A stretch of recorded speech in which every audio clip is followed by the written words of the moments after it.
In sooth, I know not why I am so sad. It wearies me, you say it wearies you. But how I caught it, found it, or came by it, what stuff 'tis made of, whereof it is born, I am to learn. And such a want with sadness makes of me that I have much ado to know myself. Ah, your mind is tossing on the ocean. There where your argosies with portly sail do overpeer the petty traffickers that fly by them, do them reverences, as they fly by them with their woven rings.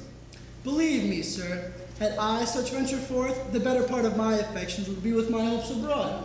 I should be still plucking the grass to know where sits the wind, peering in maps for ports and piers and roads, and every object that might make me fear misfortune to my ventures, out of that would make me sad. My wind, cooling my broth, would blow me to a fever when I thought what harm a wind too great might do at sea. I should not see the sandy hourglass run, but I should think of shallows and of flats, and see my wealthy vessel docked in sand. Should I go to church and not see the holy edifice of stone, and think me straight of dangerous rocks, which, touching but my gentle vessel's side, would scatter all her spices on the stream, and robe the roaring waters with my silks, and in a word, but even now worth this, and now worth nothing. I know Antonio is sad to think upon his merchandise. Believe me, no. I thank my fortune for it. My ventures are not in one vessel trusted, nor to one place. Therefore my merchandise makes me not sad. Why then you are in love. Fie! Not in love neither? Then let us say you are sad, because you are not married. And 'twere as easy for you to laugh and leap and say you are married, because you are not sad. Here comes Bassano and Lorenzo. Fare you well. We're leaving now with better company. I would have stayed till I had made you merry if worthier friends had not prevented. Work is very dear now. Good morrow, my good lords, good senors both. When shall we laugh? Say when. You grow exceeding strange, must it be so? We'll make our leisures to wait upon you. My lord Bassanio, since you have found Antonio, we too will leave you. For I pray you have in mind at supper time when we must meet. I will not fail you. You look not well, Senor Antonio. You have too much respect upon the world. And lose it that you buy it with much care. Believe me, you are marvelously changed. I hold the world but as the world, Graziano. A stage where every man must play a part, and mine a sad one. Let me play the fool. With mirth and laughter let old wrinkles come, and let my liver rather heat with wine than my heart cool with mortifying groans. Why should a man, whose blood is warm within, sit like his grandsire cut in alabaster? I tell you what, Antonio, I love thee. 'Tis my love that speaks. There are a sort of men whose visages do cream and mantle like a standing pond, and do a wilful stillness entertain with purpose to be dressed in the opinion of wisdom, gravity, profound conceit, as who should say, I am Sir Oracle, and when I open my lips, let no dog bark. Oh, my Antonio, I do know of these that therefore are only reputed wise for saying nothing, when I am very sure that if they should speak, they would almost damn those ears which hearing them would call their own brothers fools. I'll tell thee more of this another time. Come, good Lorenzo, thank you otherwise. I'll end my exhortation after dinner. We will leave you then till dinner time. I must be one of these same dumb wise men, for Graziano never lets me speak. Well, keep me company but 2 years more. Thou shalt not know the sound of thine own tongue. Very well. Is that anything? Graziano speaks an infinite deal of nothing, more than any man in all Venice. His reasons are as 2 grains of wheat hid in 2 bushels of chaff. You shall seek all day ere you find them, and when you have them, they're not worth the search. Well, tell me, what lady is the saint to whom you swore a secret pilgrimage that you today promised to tell me of?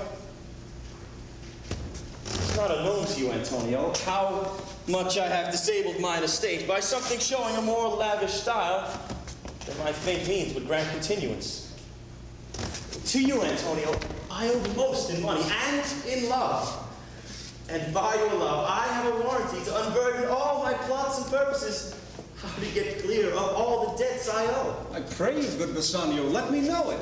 And if it stand as you yourself still do within the eye of honor, be assured my person, my extremest means lie all unlocked to your occasions.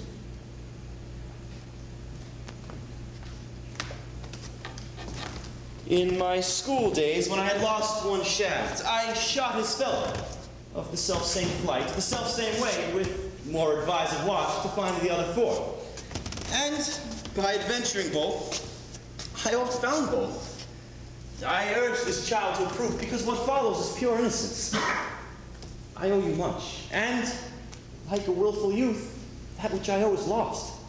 But if you please to shoot another arrow that same way that you did shoot the first, I do not doubt that I will watch the aim and find out both. Or bring your latter hazard back again and thankfully rest deader for the first. You know me well, and herein spend but time to wind about my love with circumstance, and out of doubt, you do me now more wrong in questioning my uttermost than if you had made waste of all I have. Therefore, but say to me what I should do.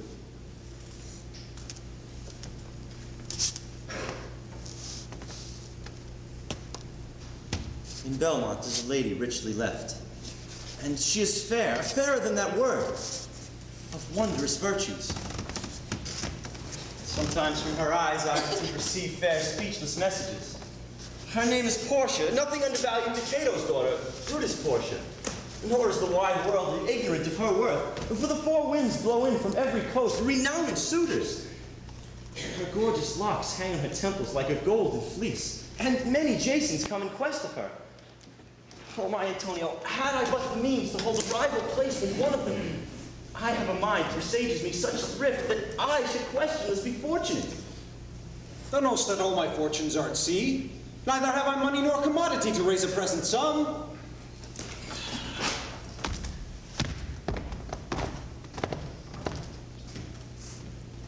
Therefore go forth.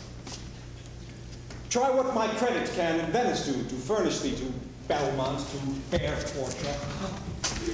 Go, presently inquire, and so will I where money is. And I no question make to have it of my trust or for my sake. Okay.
Truth, Nerissa.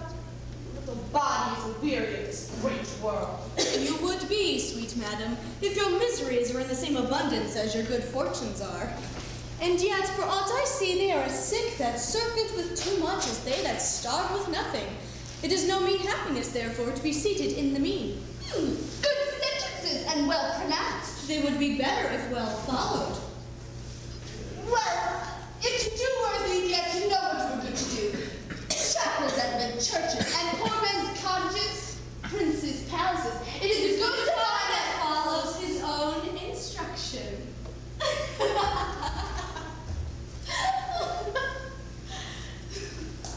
I can easier teach teach 20 what were good to be done, and be one of the 20 to follow my own teaching. But this reasoning is not in a fashion to choose me a husband. Me, the word choose. I may neither choose who I would, nor refuse who I dislike. So is the will of a living daughter, curbed by the will of a dead father. Is it not hard, Nerissa, that I may neither choose one, nor refuse none? Your father was ever virtuous, and holy men at their death have good inspirations.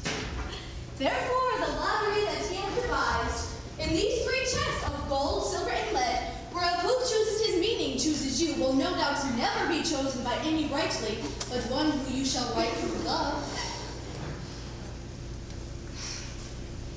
But what warmth is there in your affection toward any of the princely suitors that have already come? I pray thee, overname them, and as thou namest them, I will describe them. And according to my description, level it my affection. First, there's the Neapolitan prince. Well, there's a colt indeed, for he does nothing but talk of his horse, and he makes it a great appropriation to his own good parts, that he can show him himself. I am much afeard. My lady, his mother, played false with a blacksmith. Then is there the County Palatine. Well, he does nothing but frown, as you should say. If you will not have me, choose another. Oh, he hears merry tales and smiles not. I fear he will prove a weeping philosopher when he grows old. So full of unmannerly sadness in his youth, I'd rather be married to a death's head with a bone in his mouth than to either of these. God defend me from these two. What say you to Falconbridge, the young Baron of England? Oh, no, I say nothing to him, for he understands not me, nor I him. Why, he hath neither Latin, French, nor Italian, and you will swear I have a poor pennyworth in the English.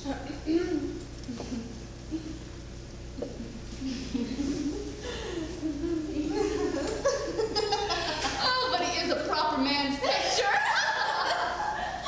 Oh, but alas, who can converse with a dumb show? And how oddly he is suited. I think he bought his doublet in Italy, his round hose in France, and his bonnet in Germany, and his behavior everywhere. How like you, the young German, the Duke of Saxony's nephew?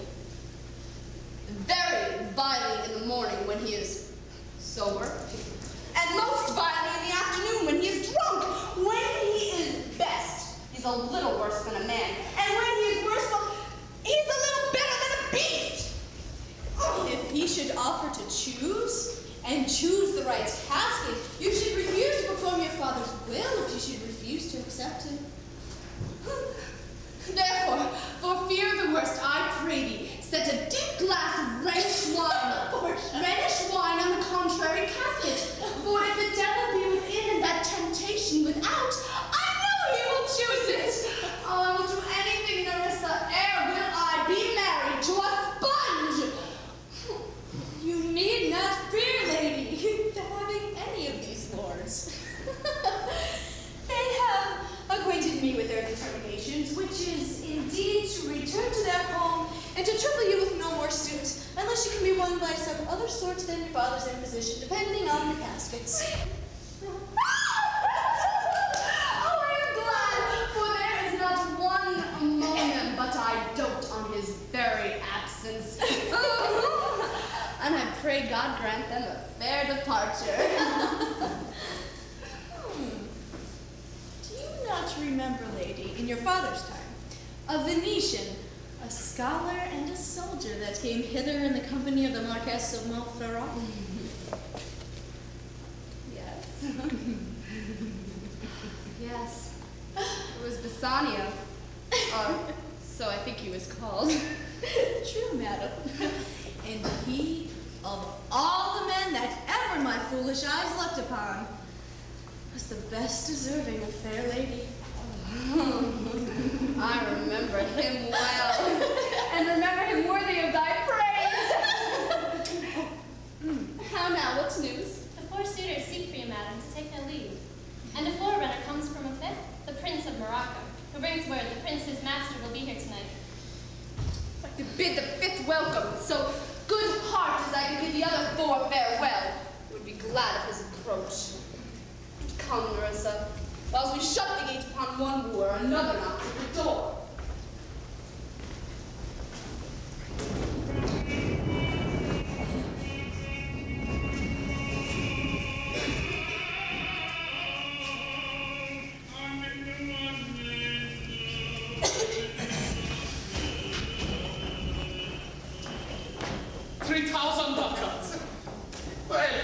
Aye, sir, for 3 months. And for 3 months? Well, For the which, as I told you, Antonio shall be bound. Antonio shall become bound. Well, May you stead me? Will you pleasure me? Shall I know your answer? 3,000 ducats for 3 months, and Antonio bound. Your answer to that? Antonio is a good man. Have you heard any imputation to the contrary? Oh, no. My meaning in saying he is a good man is to have you understand me. He is sufficient, yet his means are uncertain. He has another sea bound for Tripoli, another to the Indies. I understand, moreover, upon the Rialto. You have a third for Mexico, a fourth for England, and other ventures he hath squandered abroad. But ships are but boards, sailors but men, and there be land rats and water thieves and land thieves, pirates. And then there is the peril of water, wind, and rocks. The man is notwithstanding sufficient. 3,000 ducats. I think I may take his bond. Be assured you may. I will be assured I may. And that I may be assured, I will bethink me. May I speak with Antonio? If it please you to dine with us. Yes, to smell pork, to eat of the habitation which your prophet the Nazarite conjured the devil into. I will buy with you, sell with you, walk with you, talk with you, and so following. But I will not eat with you, drink with you, or pray with you. Who is he comes here? What news on the Rialto? Signor Antonio. I am debating my present store, and by the near guess of my memory, I cannot instantly raise up the gross of full 3,000 ducats. What of that? Tubal, a wealthy Hebrew of my tribe, shall furnish me. But sooth, how much did you desire? Rest you fair, good signor. Your worship was the last man in our mouths. Shylock, albeit I neither lend nor borrow by taking nor by giving of excess, yet to supply the right wants of my friend, I'll break a custom. Is he yet possessed how much you need? Aye, 3,000 ducats. And for 3 months. For 3 months? I had forgot. You told me so. Well, then your bond. But let me see the rate. Here. Methought you said you neither lend nor borrow upon advantage. I do never use it. When Jacob graced his uncle Laban's sheep, this Jacob from our holy Abram was, as his wise mother wrote in his behalf, the third possessor. He was the third. And what of him? Did he take interest? No, not take interest, not as you would say directly, interest. Mark what Jacob did. When Laban and himself were compromised, that all the lambs that were streaked and pied should fall as Jacob's hire, the ewes, being rank in the end of autumn, turned to the rams. And when the work of generation was between the woolly breeders in the act, the skillful shepherd peeled me certain wands, and in the doing of the deed of kind, stuck them up before the fulsome ewes, who then conceiving, did in eating time fall party-colored lambs, and those were Jacob's. This was a way to thrive, and he was blessed, and thrift be a blessing, if men steal not. This was a venture, sir, that Jacob served for. A thing not in his power to bring to pass, but swayed and fashioned by the hand of heaven. Was this inserted to make interest good? Or is your gold and silver used in rams? I cannot tell. I make it breathe as fast. But not me, senor. Mark your business, sir. The devil can cite scripture for his purpose. An evil soul, producing holy witnesses like a villain with a smiling cheek. A goodly apple, rotten at the heart. Oh, what a goodly outside falsehood hath. 3,000 ducats. 'Tis a good round sum, 3 months from 12. Let me see the rate.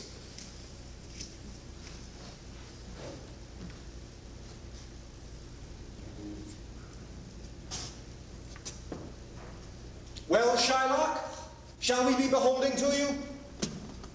Signor Antonio, many a time, and oft in the Rialto, you have rated me for my monies and my usances. Still, I have borne it with a patient shrug, for sufferance is the badge of all our tribe. You call me misbeliever, cutthroat dog, and spit upon my Jewish gabardine, and all for use of that which is mine own. Well, it now appears you need my help. Go to, then. You come to me and you say, Shylock, we would have monies. You say this. You let it void your room upon my beard and foot me as you spurn a stranger cur over your threshold. Monies is your suit. What should I say to you? Should I not say, have the dog monies? Is it possible a cur can lend 3,000 ducats? Or shall I bend low and in a bondsman's key with bated breath and whispering humbleness say this? Oh, fair sir, you spat upon me Wednesday last, you spurned me such a day, another day you called me dog, and for these courtesies I lend you thus much money? I am going to call thee so again, to spit on thee again, to spurn thee too. If thou wilt lend this money, lend it not as to thy friend, rather lend it to thine enemy, who with thee breaks, thou mayst with better face exact the penalty. Well, look how you storm. I would be friends with you and have your love. Forget the shames you have stained me with. Supply your present wants and take no doit of usance for my monies. And you'll not hear me. This is kind I offer. This what kind? This kindness will I show. Go with me to a notary. Seal me there your single bond. And in merry sport, if you repay me not on such a day, in such a place, such sum or sums as are expressed in the condition, let the forfeiture be nominated for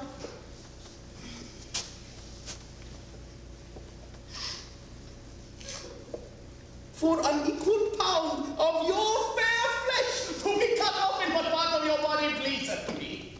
Contented faith I'll seal to such a bond, and say there is much kindness in the Jew. You shall not seal to such a bond for me. I'd rather dwell in my necessity. I fear not, man, I shall not forfeit it. Within these 2 months, that's 1 month before this bond expires, I do expect a return of thrice 3 times the value of this bond. Oh, Father Abram, what these Christians are, whose own hard dealings teaches them suspect the thoughts of others. Pray you, tell me this. If he should break his day, what should I gain by the exaction of the forfeiture? A pound of man's flesh taken from a man is not so estimable, profitable neither, as the flesh of muttons, beef, or goats. I say, to buy his friendship, I extend this favor. If he will take it, so. If not, adieu. And I pray you, for my love, wrong me not. Yes, Shylock. I will seal him to this bond. Then meet me at the notary forthwith. Give him direction for this merry bond, and I will go and burst the ducat straight. And presently, I'll be with you. By thee, gentle Jew. The Hebrew will turn Christian. He grows kind. I like not fair terms in a villain's mind. Come on. In this there can be no dismay. My ships come home a month before the day.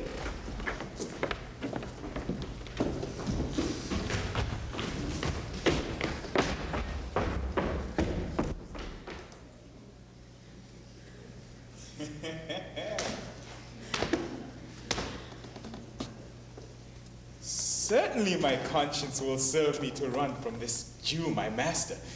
The fiend is at mine elbow and tempts me, saying to me, Gobble, Lancelot, gobble. Good Lancelot, good Lancelot, gobble. Use your legs, take the start, run away! Well, my conscience says to me, No, take heed, honest Lancelot. Take heed, honest Gobbo. Do not run. Squadron with thy heels. Well, the most courageous fiend bids me back. Fear, says the fiend. Away, says the fiend. For the heavens, rouse up a brave mind and run, says the fiend. Well, my conscience hanging about the neck of my heart says very wisely to me, my honest friend Lancelot, being an honest man's son, or rather, being an honest woman's son, for indeed my father did something smack. Something grow too. Well, my conscience says, Lancelot, budge not! Budge, says the fiend. Budge not, says my conscience. Budge, says the fiend. Budge not, says my conscience. Conscience, say I, you counsel well. Fiend, say I, you counsel well. Woo.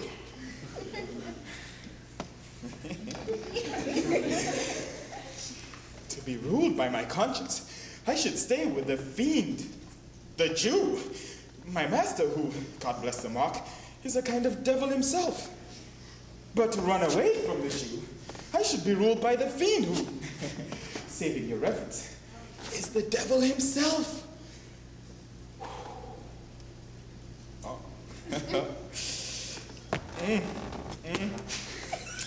No? The fiend gives a more friendly counsel. I will run, fiend. My heels are at your commandment. I will run. Nasty young man! You! I pray you, which is the way to Master Jews? Oh heavens! This is my true begotten mother who, being blind, knows me not. I will try confusions with her. Master young gentleman, I pray you, which is the way to Master Jews? Turn up on your right hand at the next turning, but at the next turning of all, on your left. Marry, at the very next turning, turn of no hand, but turn down indirectly to the Jew's house. Be God's son, please. 'Twill be a hard way to hit. Can you tell me about the young Lancelot? Dwells with him or no? Talk you now of young Master Lancelot. Mark me now. Now I will raise the waters. Talk you now of young Master Lancelot. No master, sir, but a poor woman's son. His mother, though I say it, is an honest, exceeding poor woman. But I pray you, old woman, talk you now of young Master Lancelot. Lancelot! Ain't pleased your mastership. Well, talk not of young Master Lancelot, for the young gentleman, according to fates and destinies, is indeed deceased. Or, as you say in plain terms, gone to heaven. Never, God forbid. The boy was the very staff of my age. I'm very proud. Do I look like a cudgel or a hoverpost? A staff or a prop? Do you not know me, mother? Alack the day, I know you not, young gentleman. But I pray you tell me, is my boy, God rest his soul,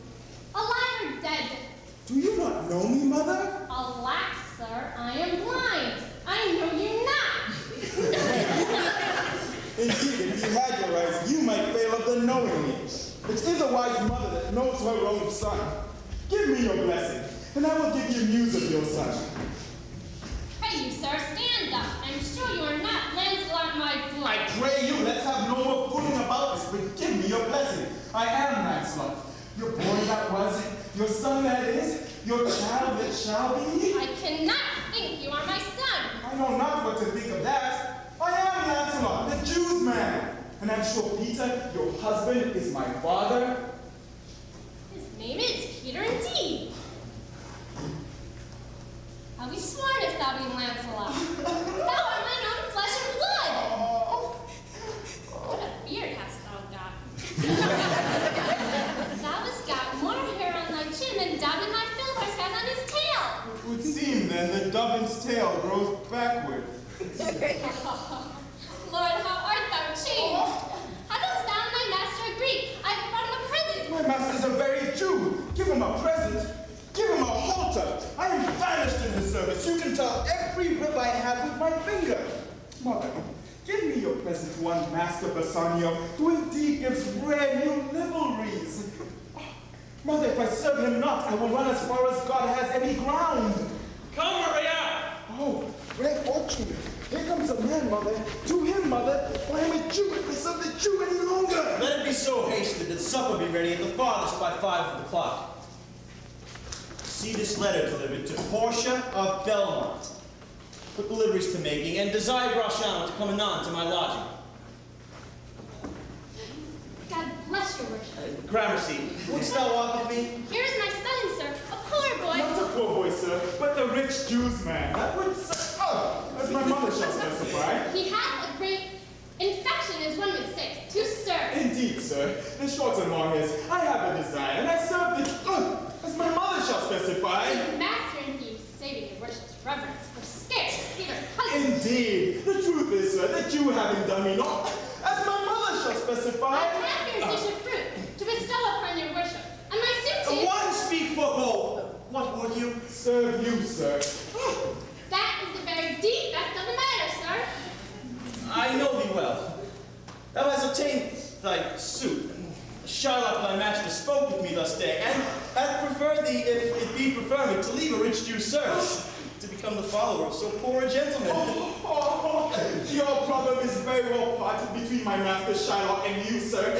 You have the grace of God, sir, and he hath enough, sir. Thank you. Thou speakst it well. Take leave of thy old master, and inquire my lodging out. Give him a livery more guarded than his fellows. See it done. Oh, mother, come. I'll take my leave of the Jew and I pray thee, good Maria, think on this. These things being bought and orderly bestowed, return in haste, for I do feast tonight my best esteemed acquaintance. I thee go. My best endeavors shall be done herein. Go, Bassanio! Signor Bassanio! Gratiano! I have suit to you. You have obtained it. You must not deny me. I must go with you to Belmont. Why then you must. But hear thee, Gratiano. Thou art too wild, too rude, and bold of voice. The parts that become thee happily enough, and in such eyes as ours appear not false. But where thou art not known, why there they show something too liberal. Pray thee, take pains to lay with some cold drops of modesty thy skipping spirit, lest through thy wild behavior I be misconstrued in the place I go to and lose my hope. Signor Bassanio! Hear me.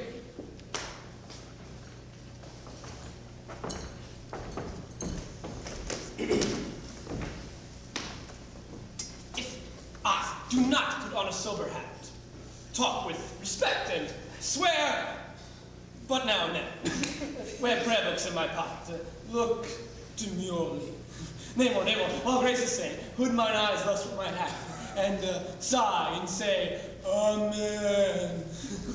Use all the observance of civility, like one well studied in a sad ostent to please his grandam. Never trust me more. Well, we shall see your bearing. Hey, what I bought tonight. You shall not gauge about what we do tonight, huh? No, that were pity. I would entreat you rather to put on your boldest suit of mirth, for we have friends that purpose merriment.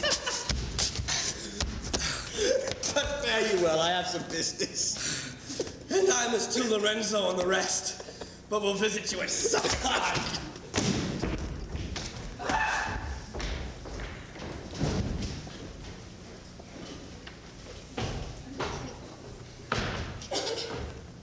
I'm sorry thou leave my father so.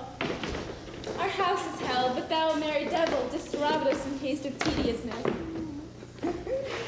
But farewell, there's a ducat for thee, and Lancelot. Soon at supper, thou shalt see Lorenzo, who is thy new master's guest. Give him this letter. Ooh. Do it secretly, and so farewell. I would not have my father see me and talk with thee. Oh, most beautiful pagan, most sweet Jew. If a Christian do not play the knave and get thee, I am much deceived, but adieu. These Polish drops do something drown my mad spirit. Lancelot!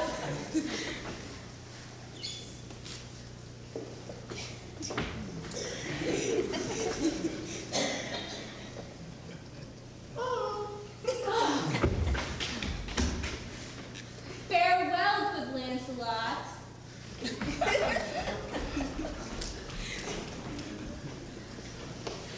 Alack, what a heinous sin in me. To be ashamed to be my father's child?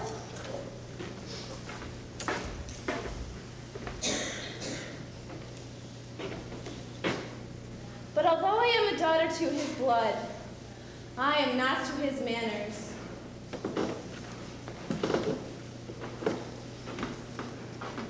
Oh, Lorenzo, if thou keep promise, I shall end this strife, become a Christian and thy loving wife.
It shall seem to signify.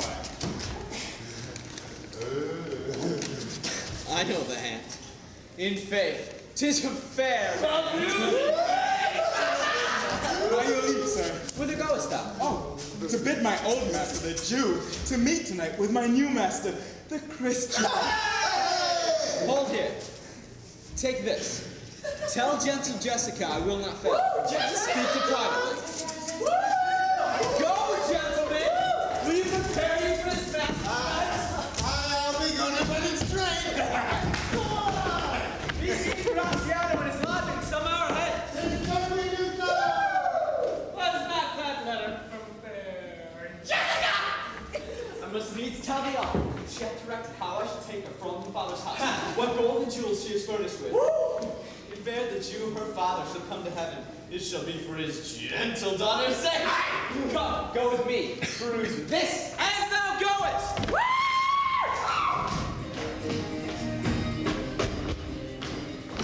Thou shalt see. Thy eye shall be thy judge, the difference of old Shylock and Bassanio. What, Jessica? Thou shalt not gormandize as thou hast done with me. What, Jessica? And sleep and snore and rend a peril out? What, Jessica, I say? What? Jessica! Who bids thee call? I do not bid thee call. Your worship was once to bid me to... I could do nothing without bidding. Call you? What is your will? I am be forth to business, Jessica. There are my keys. But wherefore should I go? I am not bid for love. They flatter me. Yet, I'll go in hate, to feed upon the prodigal Christian. Jessica, my girl, look to my house. I am right loath to go. There is some ill brewing towards my breast, for I did dream of money bags tonight. I beseech you, sir, go. My new master doth expect your reproach. So do I his. Well, I shall not say you shall see masks, but if you do... Masks? Hear me, Jessica. Lock up my doors. And when you hear the drum and the vile squealing of the Rhine-necked fife, thrust not your head into the public streets to gaze on Christian fools with varnished faces, but stop my house's ears. I mean my casements. Let not the sound of shallow foppery enter my sober house.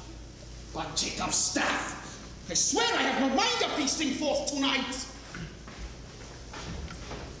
But I will go. Go you before me, Sarah. Say I will come.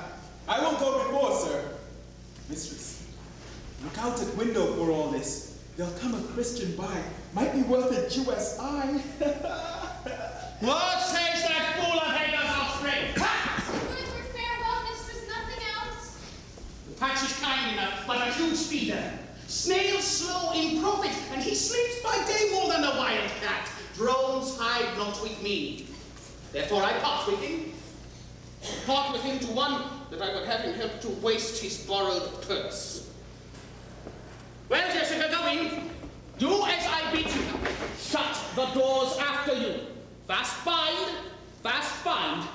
The proverb never stayed in thrifty mind.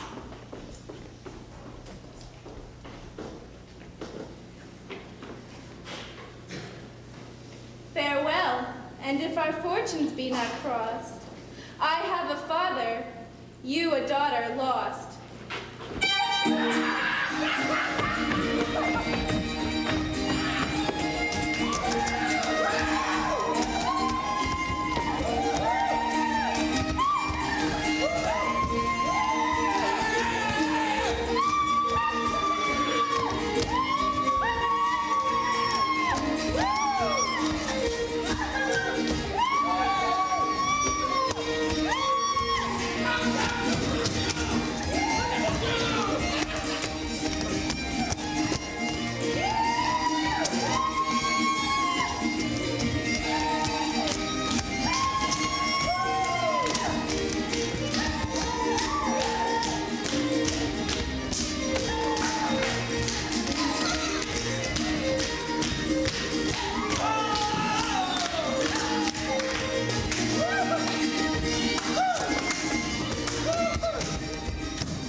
That thou art. I'm glad 'tis night and hell upon me, for I am much ashamed of my exchange. But love is blind and lovers cannot see the pretty folly themselves commit. Now come at once, for the closed night doth play the runaway, and we are stayed for Bassanio's feast. I'll make fast the door, gild myself with some more justice to be with you straight. My hood, a gentle and no Jew. Beshrew me, but I love her heartily. Oh! For she is wise if I can judge of her. And fair she is, if mine eyes be take true she is. Hath she proved herself, and therefore, like herself, wise, fair, and true. What, are you come? On, gentlemen, away! Our master makes must you stay.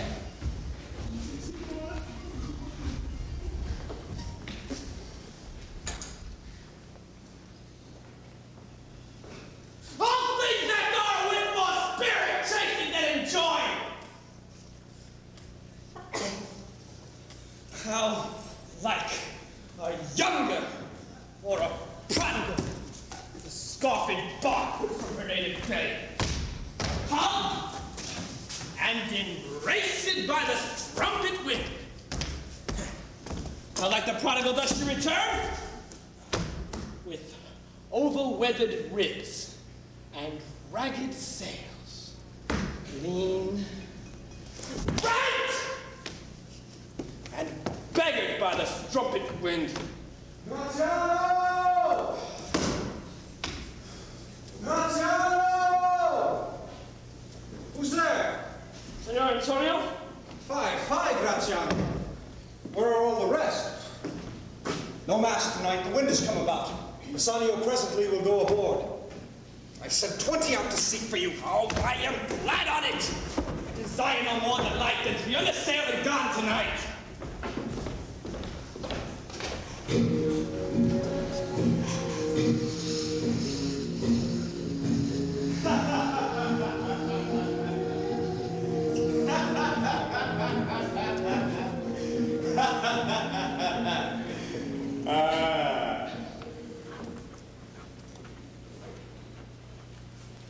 Mislike me not for my complexion, the shadowed livery of the burnished sun, to whom I am neighbor and near bred. Bring forth the fairest creature north was born, where Phoebus' fire scarce pours the icicles, and let us make an incision for your love, to prove whose blood is reddest, his or mine. I tell thee, lady, this aspect of mine hath feared the valiant. Yet by my love, I swear, the best regarded virgins of our time have loved it too. I would not change this hue, except to steal your thoughts, my gentle queen. In terms of choice, I am not solely led by nice direction of maiden's eyes. And if my father had not scanted me, and hedged me by his wit to yield myself his wife, who wins me by that means I told you, while yourself, renowned prince, then stood as fair as any comer I have looked on yet for my affection. Even for that, I thank you. Therefore, I pray, lead me to these caskets, to try my fortune. For by this scimitar that slew a Sophie and a Persian prince, I would overstare the sternest eyes that look, outbrave the heart, most daring on this earth, pluck the sucking cubs from the she-bear, yea, mock the lion when he wars for prey to win thee, lady. But, alas, the while, if Hercules and Lycus play at dice, which is the better man? The greater throne may turn by fortune from the weaker hand. And thus may I, blind fortune leading me, miss that which one unworthier may attain, and die with grieving. You must take your chance and either not attempt to choose at all, or swear before you choose if you choose wrong, never to speak to lady afterward in way of marriage, and therefore be advised. No, will not. Come, bring me unto my chance.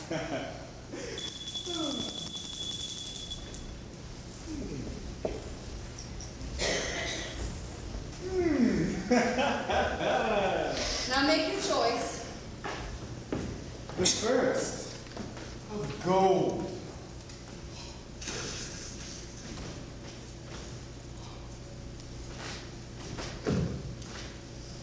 which this inscription bears.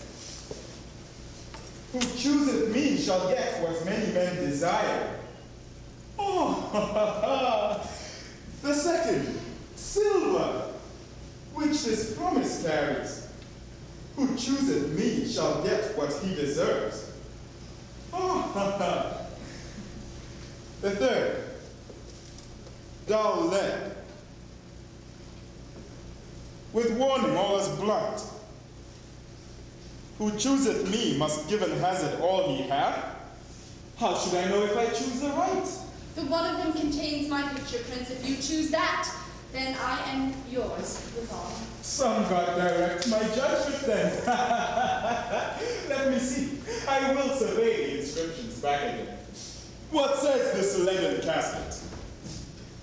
Who chooseth me must give and hazard all he hath. Must give? For what? For lead? This casket threatens. Men that hazard all do it in hopes of fair advantages. I then give nor hazard aught for lead. Oh. What says the silver with her virgin hue? Who chooseth me shall get as much as he deserves. As much as he deserves, eh? Pause there, Morocco, and weigh thy value with an even hand. If thou beest rated by thy estimation, thou dost deserve enough.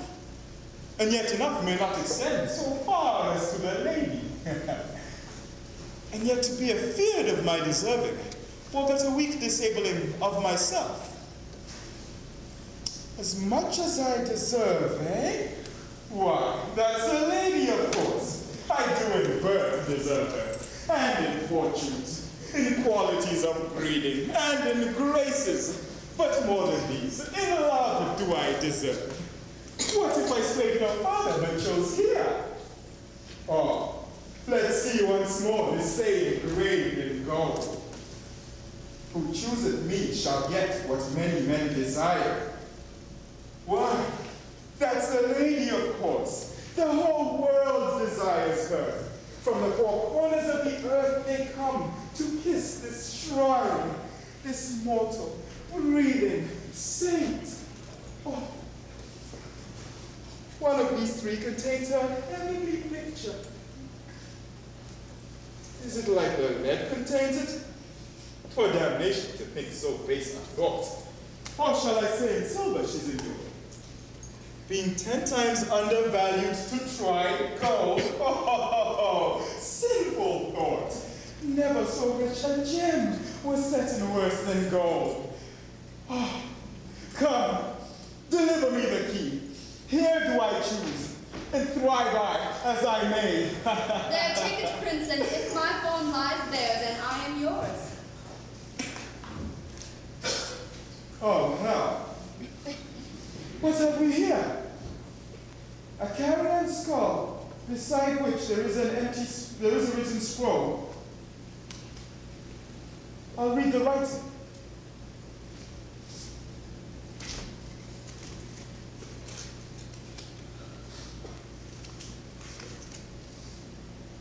All that glisters is not gold. Often have you heard that told. Many a man his life hath sold, but my outside to behold. Gilded tombs do worms enfold. Had you been as wise as bold, young in limbs, in judgment old, your answer had not been enscrolled. Fare you well, your suit is cold.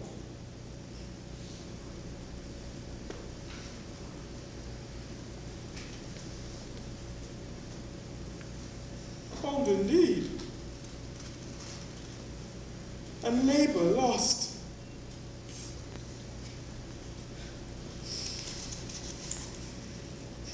Then farewell, heat, and welcome, frost. Portia,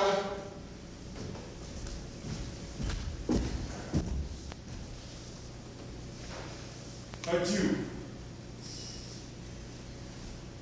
I have too grieved a heart to take a tedious leave. Thus losers part! Oh! A gentle riddance! Draw the curtain, go! Let all of his come collapse So, quick!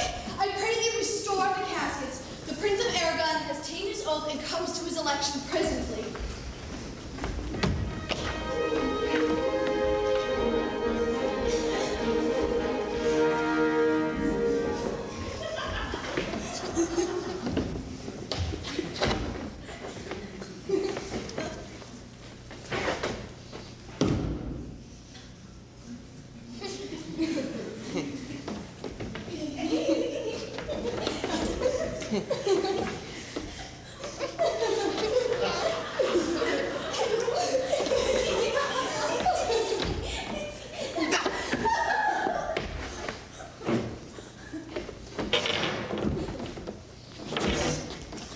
I am enjoined by oath to observe 3 things. First, never to unfold to anyone which casket 'twas I chose. Next, if I fell of the right casket, never in my life to woo a maid in way of marriage. Lastly, if I fell in fortune of my choice, immediately to leave you and be gone. To all of these injunctions, everyone doth swear that comes to hazard for my worthless self. And so I have addressed me. Fortunat, my heart's hope. Gold, silver, and base lead. You should, who chooseth me, must give, and hazard all he hath. You shall look fair ere I give or hazard. What says the golden chest? Let me see. Who chooseth me shall give what many men desire. What many men desire, that many may be meant by the full multitude who choose by show. I will not choose what many men desire. What says thou, O silver treasure house? Who chooseth me shall get as much as he deserves. And well said, too! For who shall go about to cousin fortune and be honorable without the scamp of merit? Let none presume to wear an undeserved dignity.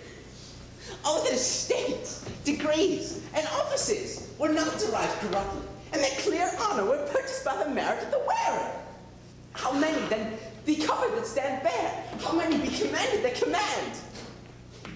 But to my choice. Who chooseth me shall get as much as he deserves. I will assume deserve. Give me the key for this.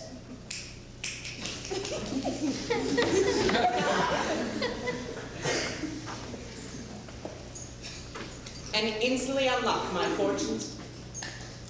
Here? Too long a pause for that which you find there.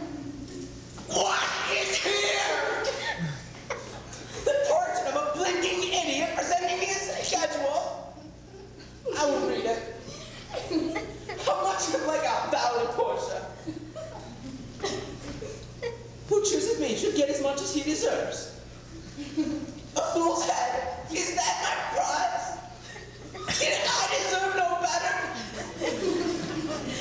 To offend and judge are distinct offices and of opposite natures. What is here? I'll read.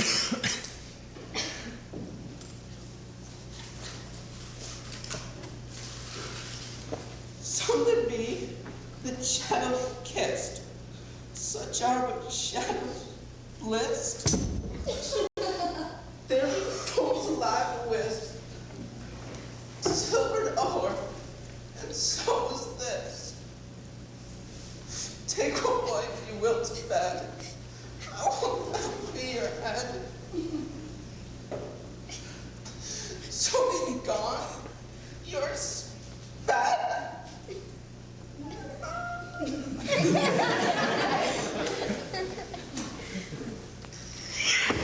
Still more fool I shall appear by the time I linger here. With one fool's head I came to woo, but I go away with 2.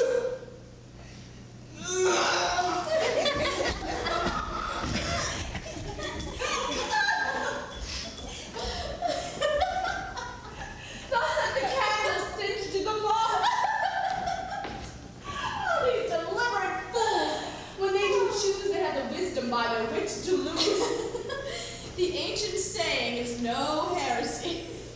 Hanging and wiving goes by destiny. Come, nurse up. Wow!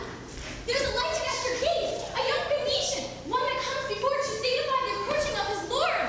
Good madam, find my troth. I have never seen so lively an ambassador of love. Oh, indeed, April never came so sweet to show that glorious summer was at hand as this Forcifer that comes before his lord. No more, I pray thee. I am half afeared that will say anon he is some kin to thee. Oh, Bassanio, Lord love, if thy will it be.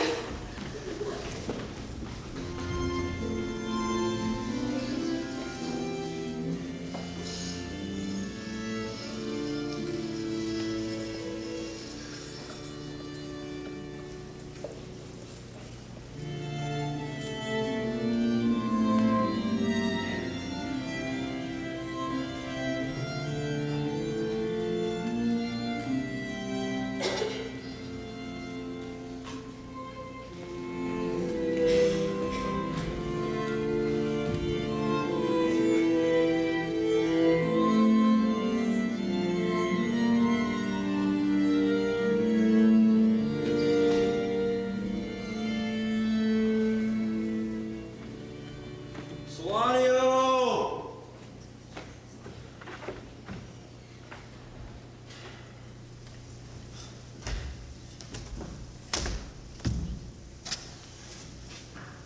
Solanio!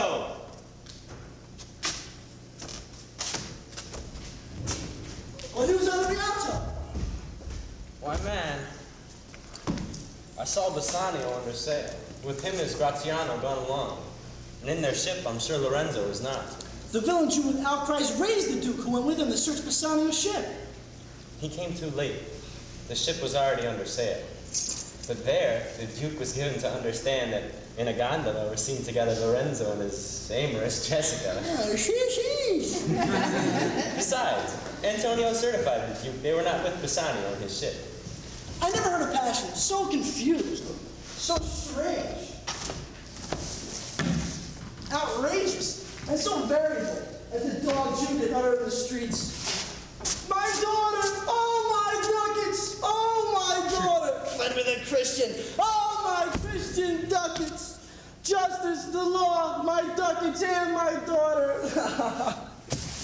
Why all the boys in Venice found him crying, his soul, his daughter, and his ducats! Let good Antonio look he keep his day. He shall pay for this. I reasoned with a Frenchman yesterday, who told me, in the narrow seas that part the French and English, there miscarried a vessel of our country richly fraught. I thought upon Antonio when he told me, wished in silence were not his. You were best to tell Antonio what you hear. I saw Bassanio and Antonio part. Bassanio told him, "You need some speed in his return." He answered, "Do not so, Bassanio. Hasten not business for my sake, but stay the very reckoning of the time. And as for the Jewish bond which ye hath of me, let it not enter in your mind of love.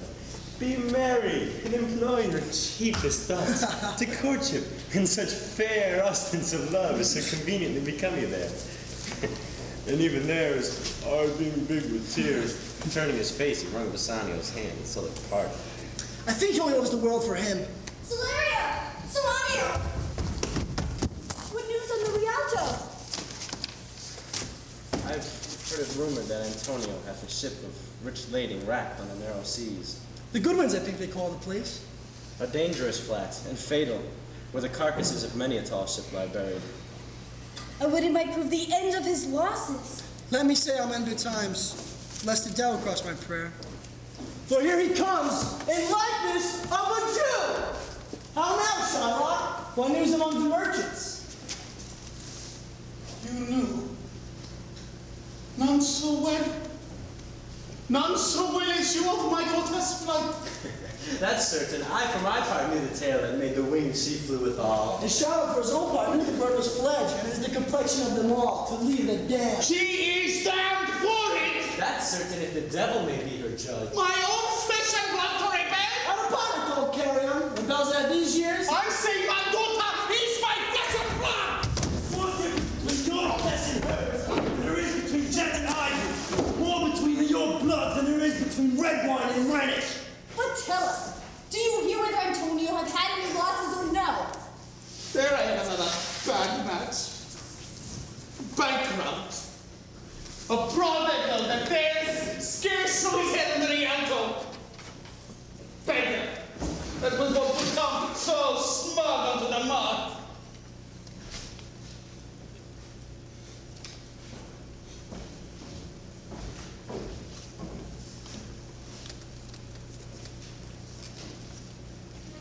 Let him look to his bond. He was wont to call me usurer. Let him look to his bond. He was wont to lend money for a Christian cursing. Let him look to his bond. Why, I'm sure if he forfeit, that will not take his flesh. What's that good for? To bait fish withal. If it will feed nothing else, it will feed my revenge. He hath disgraced me and hindered me $500,000. Laughed at my losses, mocked at my gains, scorned my nation, thwarted my bargains, cooled my brains, heated mine enemies, and what's his reason? I am a Jew. Hath not a Jew eyes? Hath not a Jew hands, organs, senses, dimensions, affections, passions, fed with the same food, hurt with the same weapons, subject to the same disease, healed by the same means, warmed and cooled by the same winter and summer as a Christian.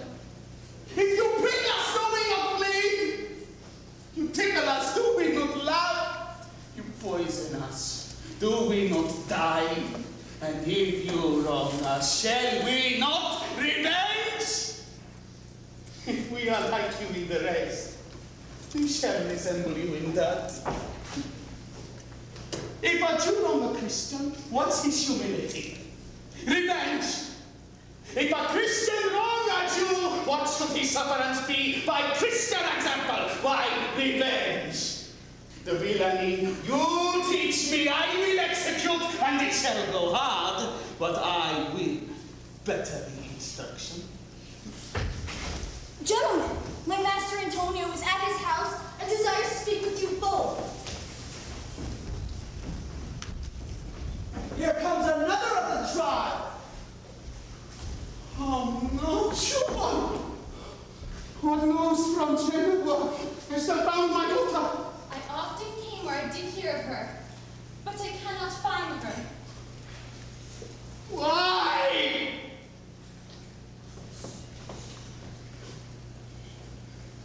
There.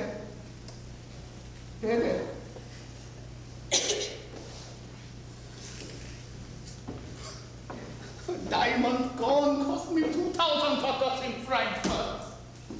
The curse never fell upon our nation till now. It never fainted till now. 2,000 ducats in that, another precious jewels. Would my daughter were dead at my foot, No, and the stop! jewels in her ear, would she were hers at my foot, and the ducats in her coffin. No news of them I saw. And I know not what's spent in the search. Oh, the loss upon loss. The thief gone with so much and so much to find the thief, and no satisfaction, no revenge. No ill luck stirring but what lights of my shoulders. No sighs but of my breathing. No tears but of my shame. Yes, other men have ill luck too. Antonio, as I heard in Genoa. Ill luck? Hath an argosy cast away coming from Tripoli. Thank God! Thank God! Is it true? Is it true? I spoke with some of the sailors that escaped the wreck. Oh, thank thee, Chuba! Good news! Good news! Heard in Genoa. I heard in Genoa that your daughter spent in one night 80 ducats. Now sticks the dagger in me, Tubal. I shall never see my gold again. 80 ducats at a sitting. 80 ducats.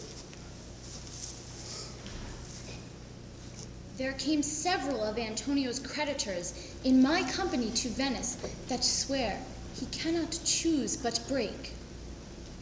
I'm glad of it. I'll plague him. I'll torture him. I am glad of it.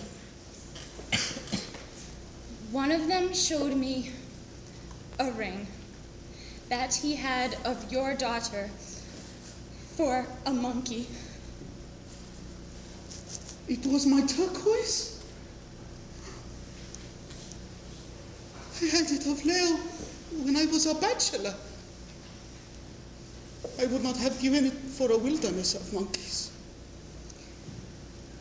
But Antonio is certainly undone. Hey, that's true. It's very true. Go, Tubal. Fee me an officer. I will have the heart of him if he forfeit. For were he out of Venice, I could make what merchandise I will. Go, Tubal. Meet me at our synagogue. Go, Tubal! At our synagogue. Tubal.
Choosing wrong, I lose you.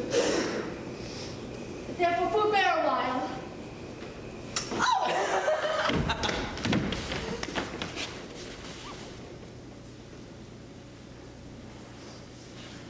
I would detain you here some month or two before you venture for me. I could teach you how to choose right. Then I am forsworn. So will I never be, so may you miss me. But if you do, you make me wish a sin that I had been forsworn. Shrew your eyes, they've overlooked me and divided me. And half of me is yours. The other half yours. My own, I should say, but if mine, then yours, and so all yours. These naughty times put bars between the owners and their rights, and those so yours. Not yours.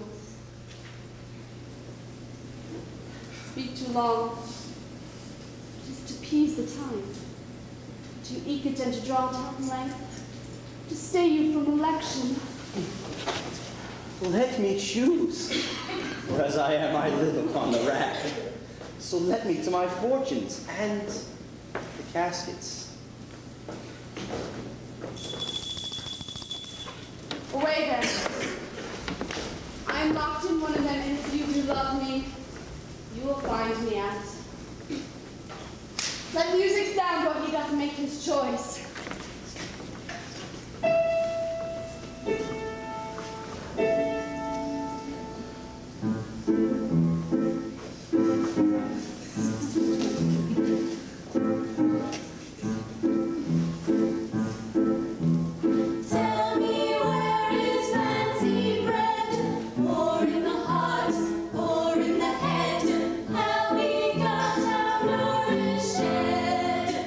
Required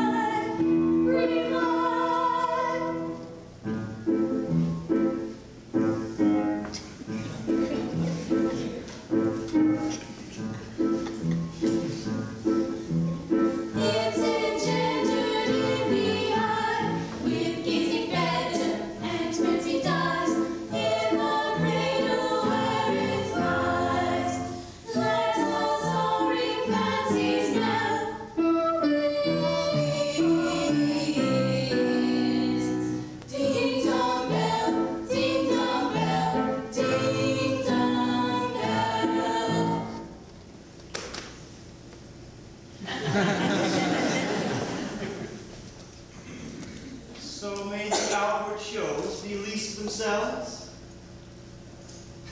The world is still deceived with ornament. In law, what plea so tainted and corrupt, but being seasoned with a gracious voice, obscures the show of evil? In religion, what damned error, but some sober brow will bless it and approve it with a text hiding the grossness with fair ornament. There's no vice so simple but assumes some mark of virtue on his outward parts. Thus, ornament is but a guided shore to a most dangerous sea. Beauty is scarf, barely an Indian beauty. In a word, the seeming truth, which coming times puts on to trap the wisest. Therefore, then, thou gaudy gold, hard fruitful Midas, I will none of thee, nor none of thee, thou pale and common drudge between man and man, but thou meager lead, which rather threatens than dost promise aught, thy paleness moves me more than eloquence. Oh. And here choose I, joy be the consequence.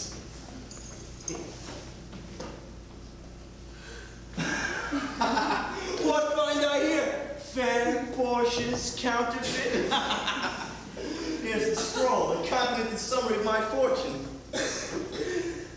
You that choose not by the view, chance as fair, and choose as true. Since this fortune falls to you, be content and seek no new. If you be well pleased with this, and hold your fortune for your bliss, turn you where your lady is, and claim her with a loving kiss. The gentle scroll, fair lady, by your leave, I come by note to give and to receive.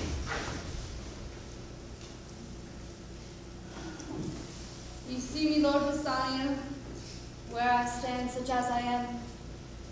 Yet for myself I would not be ambitious in my wish to wish myself much better. Yet for you I would be treble 20 times myself, 1,000 times more fair, 10,000 times more rich. Not only to stand high in your account I might do virtues, livings, beauties, friends, sweet accounts. Myself and what is mine to you, and yours is now converted. But now I was the lord of this fair mansion, master o'er my servants, queen o'er myself. Even now, but now, this house, these servants, and this same myself are yours, my lord. I give them with this ring, which when you part from, lose, or give away, let it presage the ruin of our love, and be my vantage to exclaim on you. Madam, you have bereft me of all words. But when this ring parts from this finger, then parts life from hence. Then be bold to say Bassanio is dead. My lord and lady, it is now our time that have stood by and seen our wishes prosper to cry the joy of our lady. Bassanio! And my gentle lady, I wish you all the joy that you can wish, for I am sure you can wish none from me. And when your honors mean to solemnize the bargain with me, I do beseech you, even at that time, I may be married too. With all my heart. So thou canst get a wife. I thank your lordship, you have got me. What? My eyes, my lord, can look as swift as yours. You saw the mistress, I beheld the maid. You loved, I love. For intermission, no more pertains to me, my lord, than you. Your fortune stood upon the caskets there, and so did mine, too, as a matter of course, for wooing you. Until I sweat again, and swearing till my very mouth was dry, with oaths of love. At last, it promised at last, I got an oath of this fair one here, to have her love, provided your fortune achieved her mistress. Is it true, Nerissa?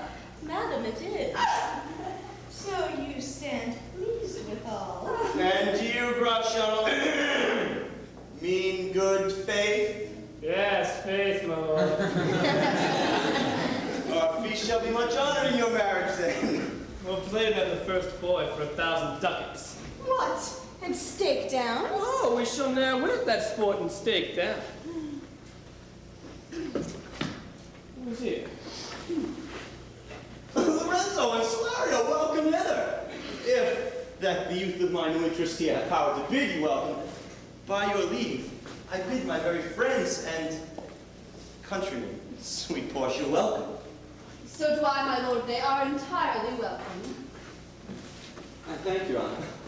For my part, my lord, my purpose is not to have seen you here. But, meeting with Salario, by the way, he did entreat me past all saying and ending to come with him alone. I did, my lord, and I had reason for it. Signor Antonio commands me to. Ere I open this letter, I pray you tell me how my good friends are. Not sick, my lord, unless in mind. Nor well, unless in mind. His letter there will show you his estate. Salario! What's the news from Venice? How doth that royal merchant good Antonio? I know he will be glad of our success. We are the Jasons. We have won the fleece. I would you had won the fleece that he hath lost. There are some shrewd contents in yon same paper that steals the color from Bassanio's cheek. What? Some dear friend dead? It's nothing in the world could turn so much the constitution of any constant man. What? Worse and worse? With leave, Bassanio, I am half yourself, and must really have the half of anything the same paper brings you. Oh, sweet Portia, here are a few of the unpleasantest words ever blotted paper. Gentle lady, when I did first impart my love to you, I freely told you all the wealth I had ran in my veins. I was a gentleman, and then I told you true. And yet, dear lady, rating myself at nothing, you shall see how much I was a braggart. When I told you my estate was nothing, I should then have told you that I was worse than nothing. For indeed, I have engaged myself to a dear friend, engaged my friend to his mere enemy, to feed my needs. Here's a letter, lady, the paper, it's the body of my friend. And every word in it, a gaping wound, issuing life blood. But is it true, Salario? Have all his ventures failed? What, not one hit? From Tripoli, from Mexico and England, from Lisbon, Barbary, and India? Not one vessel escaped the dreadful touch of merchant-marring rocks? Not one, my lord. Besides, it should appear that if he had the present money to discharge the Jew, he would not take it. Never did I know a creature that did bear the shape of man, so keen and greedy to confound a man. He plies the Duke at morning and at night, and doth impeach the freedom of the state if they deny him justice. 20 merchants, the Duke himself, and the magnificos of greatest port have all persuaded with him. But none can drive him from his envious plea of forfeiture, of justice, and his bond. When I was with him, I heard him swear to Tubal and Chus, his countrymen, that he would rather have Antonio's flesh than 20 times the value of the sum that he did owe. And I know, my lord, if law, authority, and power deny not, it will go hard before Antonio. Is it your friend that is thus in trouble? Oh, the dearest friend to me, the kindest man, the best conditioned and unwearied spirit of doing courtesies, and one in whom the ancient Roman honor more appears than in any that draw breath in Italy. What sum owes he the Jew? For me, 3,000 ducats. What? No more? Pay him 6,000 and deface the bond. Double 6,000 and treble that. Before a friend of this description shall lose one hair through Bassanio's fault. But first, go with me to church and call me wife. For never shall you lie by Portia's side with an unquiet soul. You shall have gold to pay your petty debts 20 times over, and when it is paid, bring your dear friend along. My maid Marissa and I, meantime, will live as maids and widows. But come, haste away, for you shall hence upon your wedding day. Bid your friends welcome, show a merry cheer. Since you are dear bought, I will love you, dear. But first, let me hear the letter of your friend.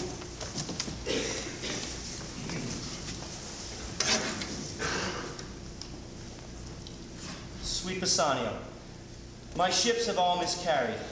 My creditors grow cruel. My estate is very low. My bond to the Jew is forfeit, and since in paying it, it is impossible I should live, all debts between you and I are cleared, if that I might but see you at my death. Notwithstanding, use your pleasure. If your love do not persuade you to come, let not my letter. Love, dispatch all business and be gone. Since I have your good leave to go away, I will make haste. But till I come home again, no bed shall e'er be guilty of my stay.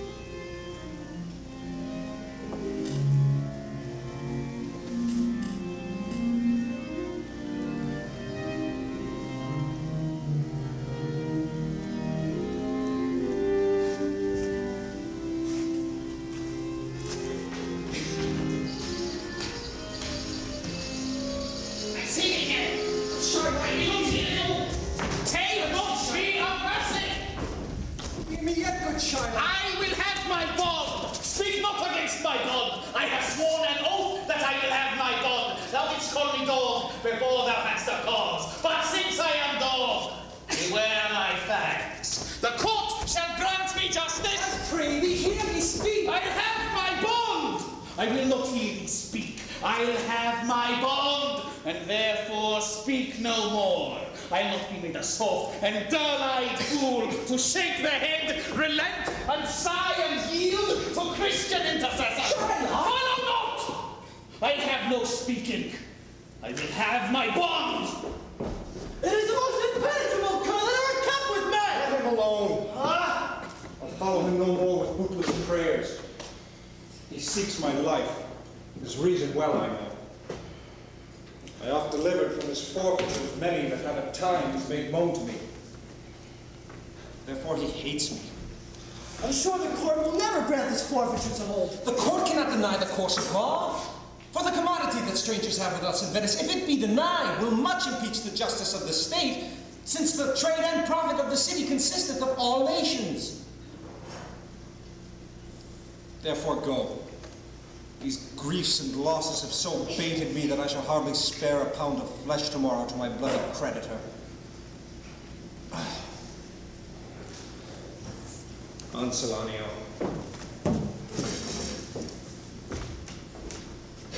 Pray God Bassanio come to see me pay his debt. And then I care not.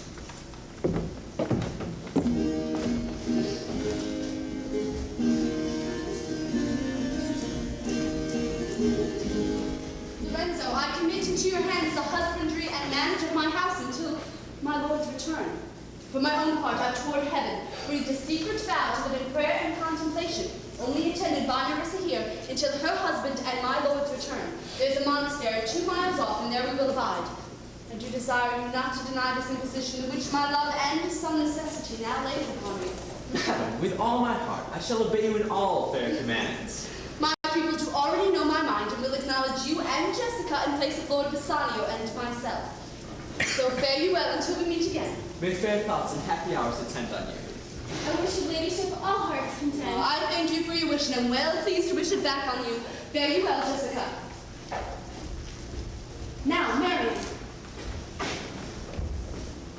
As I have ever found to be honest, true, so let me find thee still. Take this same letter, and use thou all the endeavor of a man in speed to Padua. See thou render this into my cousin's hands, Dr. Bellario, and look what notes and garments he doth give thee.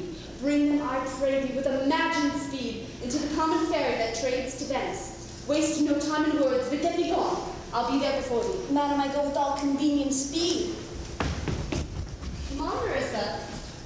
I have work in hand that you yet know not of. We'll see our husbands before they think of us. Shall they see us? They shall, but in such habit that they shall think we are accomplished with that we lack. I'll hold thee any wager that when we are accoutred like young men, I'll prove the prettier fellow of the two. What? Shall we turn to men? Fire questions that.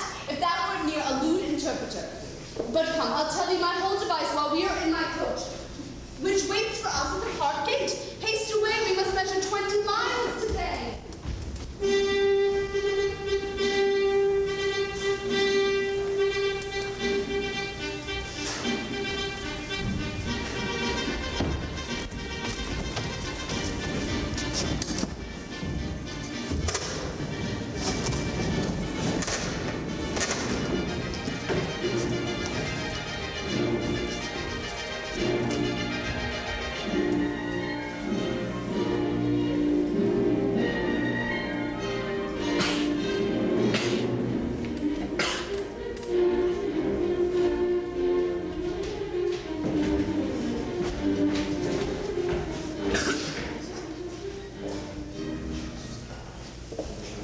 What? Is Antonio here?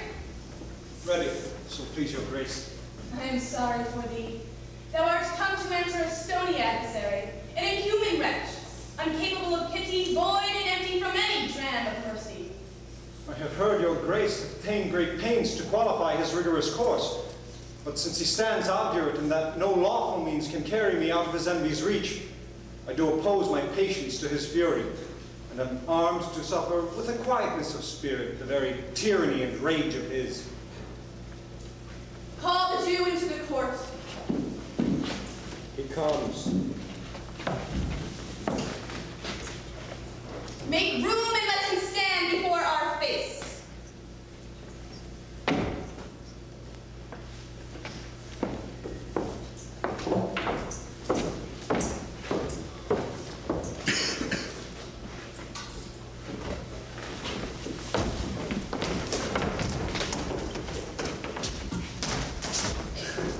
Shylock, the world thinks, and I think so too, that thou but leadst this fashion of thy malice to the last hour of act. And then 'tis thought, thou showest thy mercy and remorse more strange than is thy strange apparent cruelty.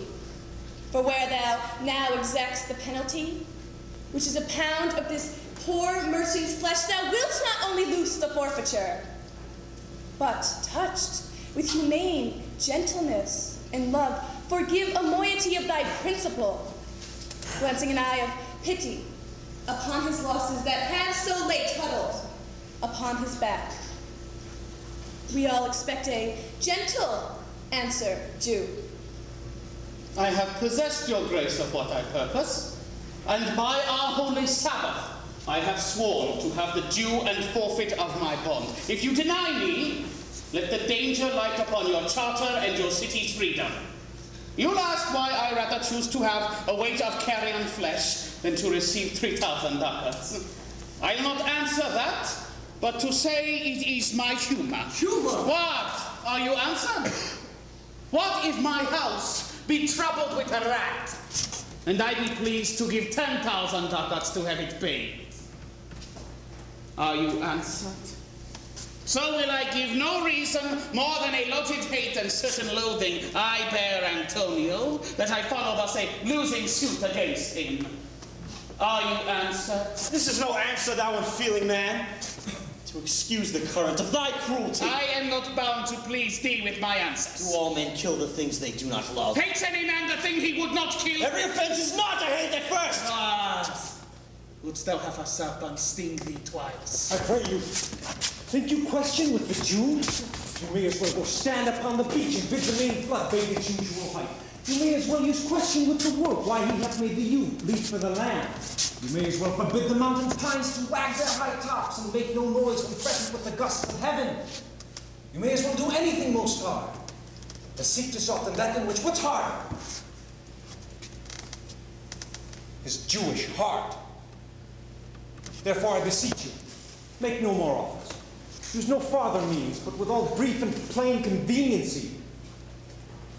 Let me have judgment, and the Jew his will.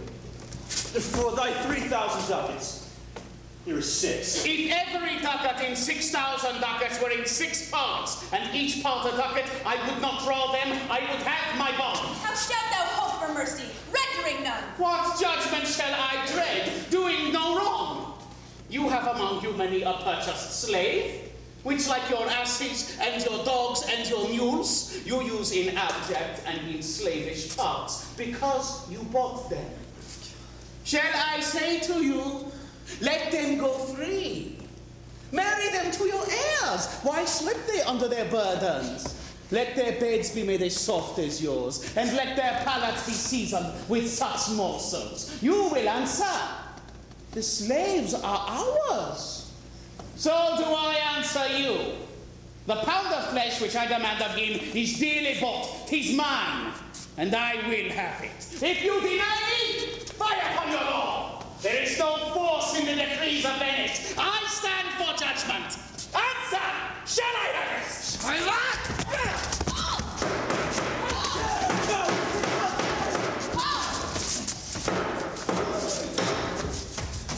Upon my power, I shall dismiss this court.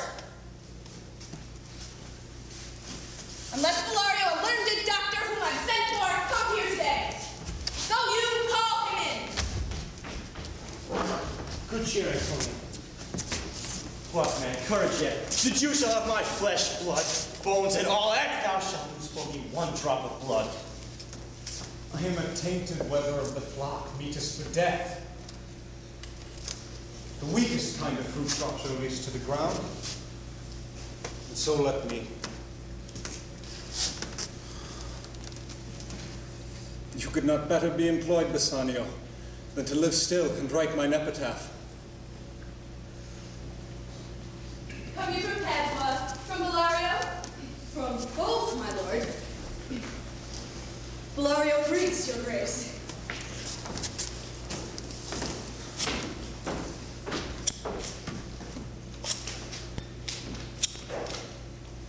Why dost thou whet thy knife so earnestly? To cut the forfeiture from that bankrupt there. And no prayers pierce thee? No, none that thou hast wit enough to make. Oh, be thou damned, execrable dog, and for thy life let justice be accused. Till thou canst rail the seal from my bond, thou dost but offence thy lungs to speak so loud. Repair thy wit, good youth, or it will fall to cureless ruin. I stand here for the law. This letter doth command a young and learned doctor to our court. Where is he? He attendeth here hard by to know your answer whether you'll admit him. With all my heart. Go, give him courteous conduct to this place. Meantime, the court shall hear Bellario's letter. Your grace shall understand that at the receipt of your letter I am very sick. But in the instant that your messenger came, in loving visitation, was with me a young doctor of Rome. His name is Balthazar. I acquainted him with the cause and controversy between the Jew and Antonio the merchant. We turned o'er many books together. He is furnished with my opinion, which bettered with his own learning comes with him at my importunity to fill up your gracious request in my stead. I beseech you, let his lack of years be no impediment to let him lack a reverend estimation. For I have never known so young a body with so old a head. I leave him to your gracious acceptance, whose trial shall better publish his commendation. You hear with the learned Bellario what he writes. And here I take it as the doctor come. Give me your hand. Come you from old Bellario? I did. You are welcome. Take your place. Are you acquainted with this difference that holds this present question in our courts? I am informed thoroughly of the cause, which is the merchant here and which the Jew. Antonio, Shylock, both stand forth. Is your name Shylock? Shylock is my name. Of a strange nature is the suit you follow. Yet, in such a rule that the Venetian law cannot impugn you as you do proceed. You stand within his danger, do you not? Aye, so he says. Well, do you confess the bond? I do. Then must the Jew be merciful? On what compulsion must I? Tell me that.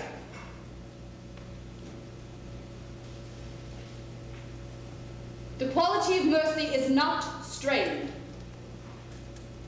It droppeth. as the gentle rain from heaven upon the place beneath. It is twice blessed. It blesseth him that gives and him that takes. 'Tis mightiest in the mightiest. It becomes the throned monarch better than his crown. Well, his scepter shows the force of temporal power, the attribute to awe and majesty wherein doth sit the dread and fear of kings. Mercy is above this sceptered sway. It is enthroned in the hearts of kings. It is an attribute to God himself. And earthly power doth then show likest God's. When mercy seasons justice.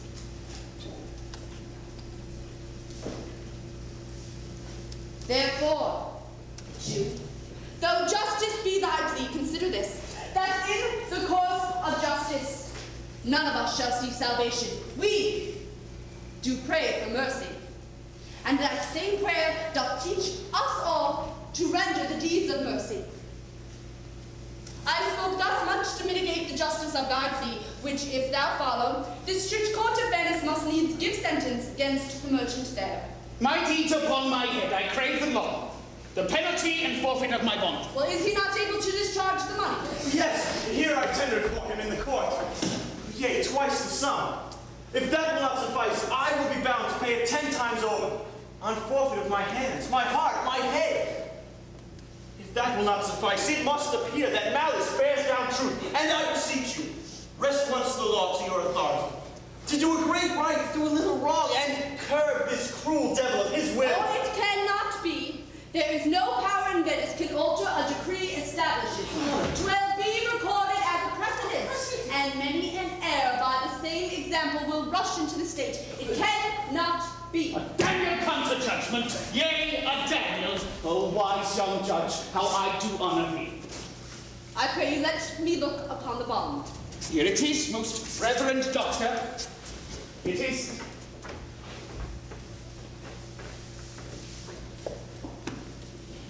Shylock, there's thrice thy money offered thee. An oath! An oath! I have an oath in heaven! Shall I lay perjury upon my soul? Not for Venice. Why, this bond is forfeit, and lawfully by this the Jew may claim a pound of flesh to be by him cut off nearest the merchant's heart. Be merciful. Take thrice thy money and bid me tear the bond. When it is paid according to the tenor. It doth appear you are a worthy judge. Your exposition hath been most sound. You know the law. I charge you by the law, whereof you are a well-deserving pillar. Proceed to judgment.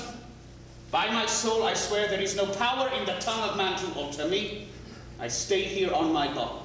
Most heartily, I do beseech the court to give the judgment. Why then? Thus it is, you must prepare your bosom for his knife. Noble judge, of excellent young man.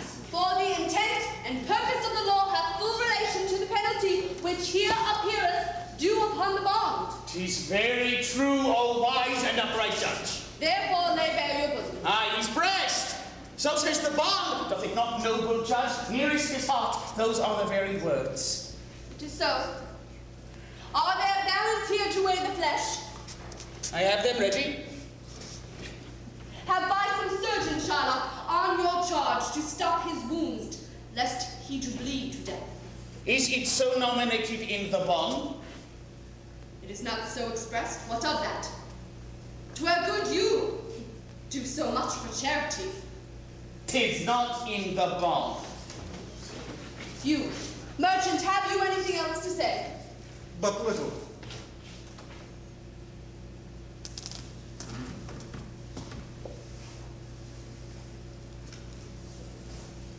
I am armed. Well prepared.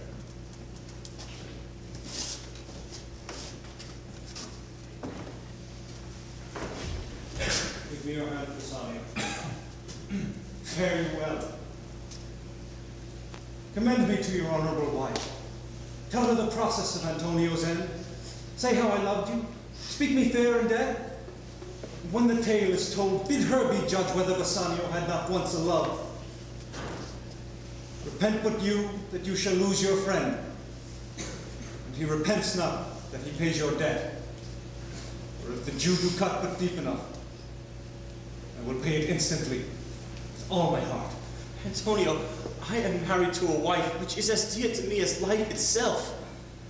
But life itself, my wife, and all the world not with me esteemed above thy life.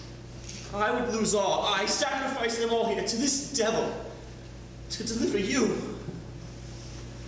Your wife would give you little thanks if she were by to hear you make the offer. I have a wife who I protest I love. I would she were in heaven, so she could entreat some power to change this cursed Jew. 'Tis well you offer it behind her back. The wish would make else an unquiet house. These be the Christian husbands. I had a daughter. Would any of the stock of Barabbas had been her husband rather than a Christian? We trifle time. I pray thee pursue sentence.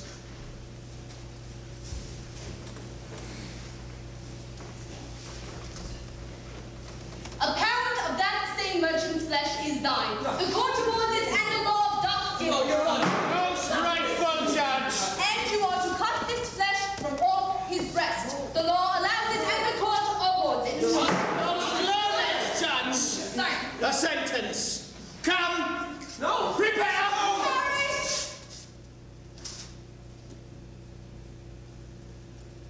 There is something else. This bond doth give thee no jot of blood.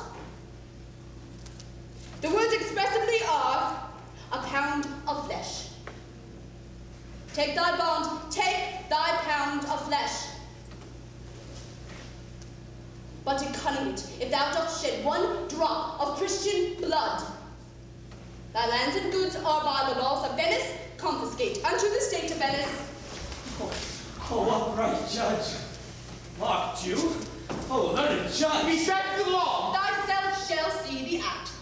For as thou urgest justice, be assured thou shalt have justice. Oh, learned More judge. than thou desirest. Oh, learned judge. Mock Jew and learned judge. I take this offer then. Pay the bond price ere to Christendom. There's the money. Salt, the Jew shall have all justice. Salt no haste, he shall have only the penalty. Oh, Jew. An upright judge. A learned judge. Therefore, prepare thee to cut off the flesh. Shed thou no blood. Nor cut thou less, nor more than just a pound of flesh. If thou takest more or less than just a pound, be it so much as makes it light or heavy, in the substance or division of the 20th part of one poor scruple. Nay, if the scale doth turn in the estimation of a hair, thou diest, and all thy goods are confiscate. Second Daniel, a Daniel Jew. Why doth the Jew pause? Take thy forfeiture. Give me my principal and let me go. He hath refused it in the open court. Thou shalt have merely justice and thy bond. Shall I not barely have my principal? Thou shalt have only thy forfeiture, to be so taken at thy peril, Jew. The devil give him good of it. I stay no longer question. Tarry, Jew. The law hath yet another hold on you. It is enacted in the laws of Venice that if it be proved against an alien that by direct or indirect attempts he seeks the life of any citizen, the part against which he doth contrive shall seize one half his goods, the other half comes to the privy coffer of the state. And the offender's life lies in the mercy of the court only, against all other voice. In which predicament I say thou standest, for it appears by manifest proceeding that indirectly and directly too thou hast incurred the danger formerly by me described. Down therefore, and beg mercy of the court. Beg that thou mayst have leave to hang thyself. And yet, thy wealth being forfeit to the state, thou hast not left the value of a coin. Therefore thou must be hanged at the state's charge.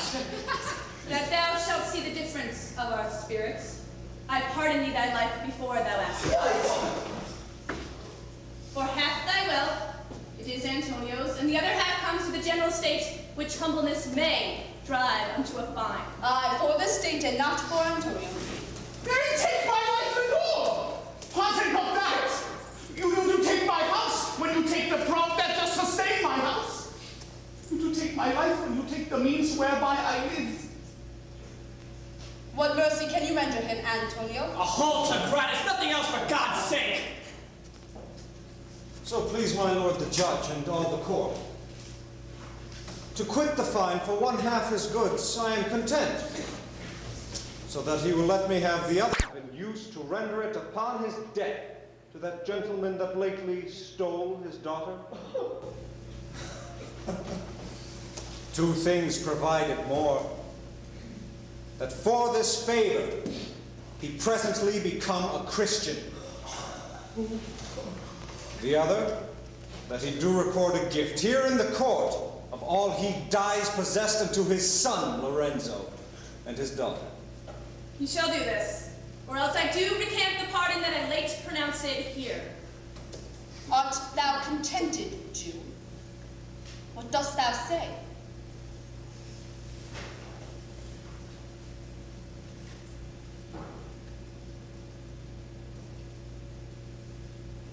I am content. Clerk, draw deed of gift. I pray you give me leave to go from hence.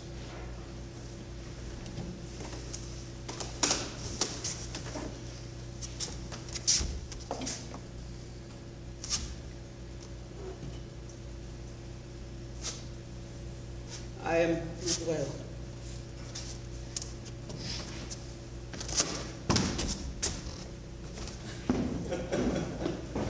Send the deed off to me.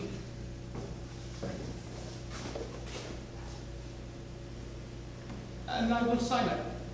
Get thee gone, but do it.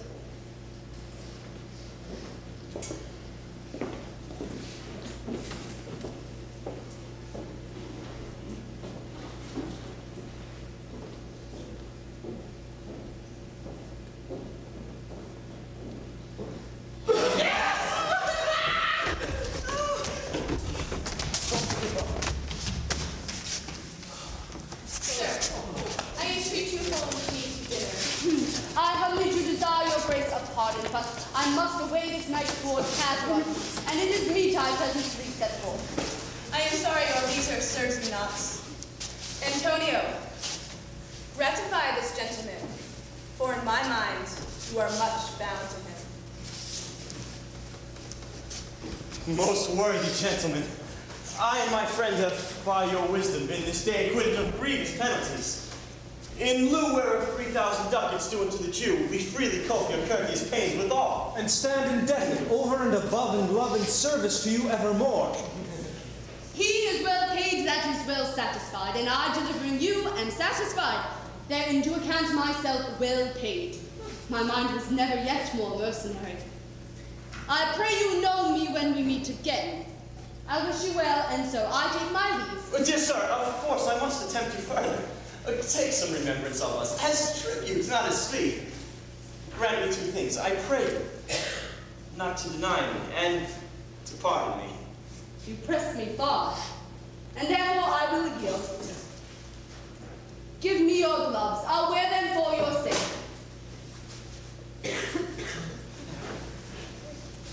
And for your love, I'll take this ring. Do not draw back your hand. I'll take no more, and you in love shall not deny me this. This ring, good sir. Alas, it is a trifle. I will not shame myself to give you this. I'll have nothing else but only this, and now methinks I have a mind to it. Dear sir, this more depends on this than on the value. The dearest ring in Venice will I give you, and find it out by proclamation. Only for this I pray you pardon me. I see. You are liberal in your offers. First you teach me how to beg, and now methinks you teach me how a beggar should be answered. Sir, this ring was given to me by my wife, and when she put it on, she made me swear that I should neither sell, nor give, nor lose it. Excuse serves many men to save their gifts. And if your wife be not a mad woman, and know how well I have deserved this ring, she would not hold enemy forever for giving it to me. Well, peace be with you.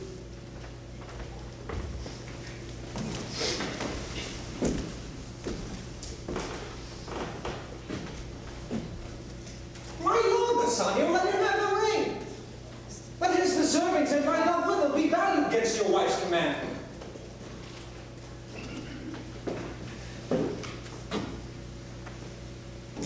Go, Gratiano. Run and overtake him. Give him the ring. And bring him, if thou canst, unto Antonio's house. Away, make haste. Come.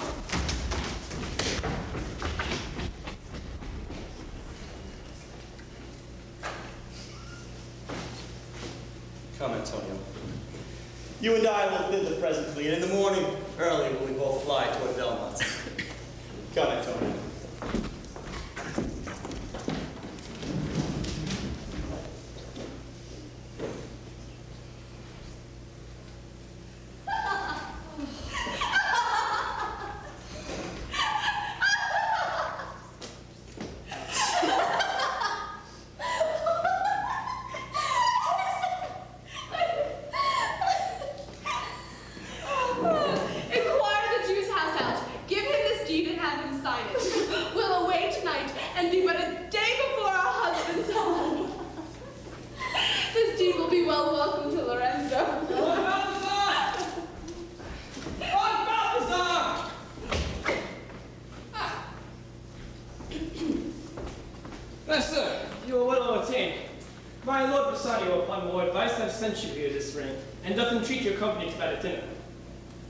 That cannot be.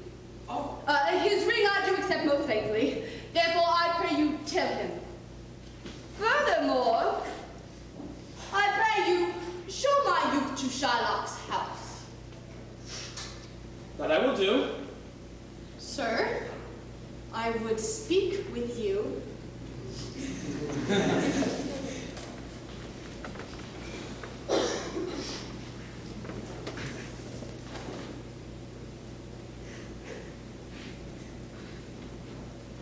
I'll see if I can get my husband's ring, which I did make him swear to keep forever. No, thou mayest, I warrant. But we'll have old swearing that they did give the rings away to men, but will outface them and outswear them too. Away then, thou knowest where I will tarry. Come, good sir, would you show me to the house?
shines bright. On such a night as this, when the sweet wind did gently kiss the trees, and did make no noise, on such a night, Troilus methinks, did mount the Trojan walls, inside his soul towards the Grecian tents, where Cressid lay that night. On such a night did Thisbe fearfully overtrip the dew, and saw the lion's shadow ere himself, and ran away dismayed. On such a night stood Dido upon the wild sea banks, and wept her love to come again to Carthage. On such a night Medea did gather the enchanted herbs that did renew old Aeson. On such a night did Jessica steal from the wealthy Jew, and with an unthrift love did run from Venice as far as Belmont. On such a night did young Lorenzo swear he'd love her well, stealing her soul with many vows of faith, and ne'er a true one. On such a night did pretty Jessica, like a little shrew, slender her love, and he forgave her. And without night you did no one come. Who comes so fast in silence of the night? Marion is my name, and I bring word my mistress will before the break of day be here in Belmont. She doth stray about by the holy crosses, where she kneels and prays for happy wedlock hours. Who comes with her? None but her maid. I pray you, sir, is my master yet returned? He is not, nor have we not yet heard from him. Master Lorenzo! Here! Oh. There is a post from my master with his horn full of good news. My master will be here this morning. Sweet soul. Let's in, and there expect their coming.